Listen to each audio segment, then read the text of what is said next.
Nobody from my family showed up to my wedding, not even my parents or my best friend. They all went to my sister's engagement party instead. My wedding day. It should have been the happiest day of my life. Instead, as I stood there in my white dress, hand in hand with my incredible husband, Jason, slicing into our beautiful cake, my phone lit up with a gut-wrenching message. "We need to talk now," from my mom. Below it, 36 missed calls from my entire family. My stomach dropped with a cold, sickening dread, because my own family wasn't just running late.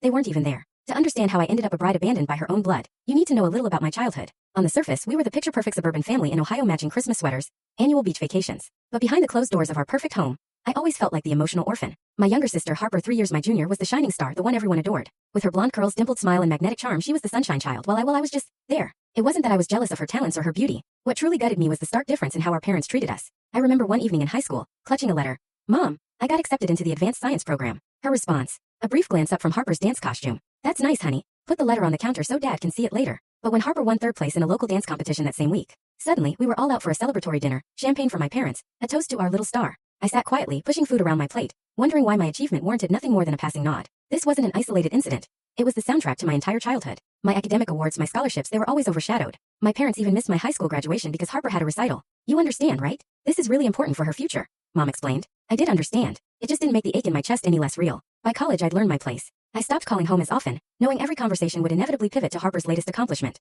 I built my own life, found friends who saw and valued me, and poured myself into biomedical engineering. My senior year, I graduated with highest honors, and my parents promised they'd be there. I reserved 4 seats. But on graduation morning, a text from my mother. "Harper got a call back for a major audition. We need to drive her to New York. So proud of you, though. Take pictures." Only my best friend, Naomi, filled a seat that day. Naomi became the family I chose. She was there through every tearful holiday visit and every unanswered birthday call, truly understanding the hollowness I felt. Then, at 26, I met Jason Bryant.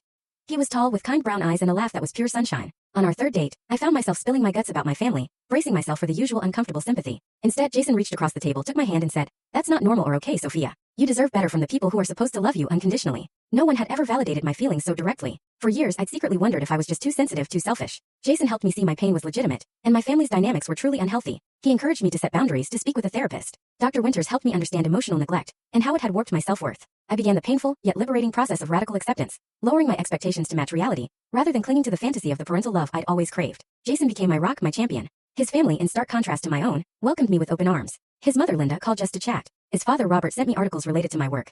Full story on the channel. Link below. Click now and watch what happened next.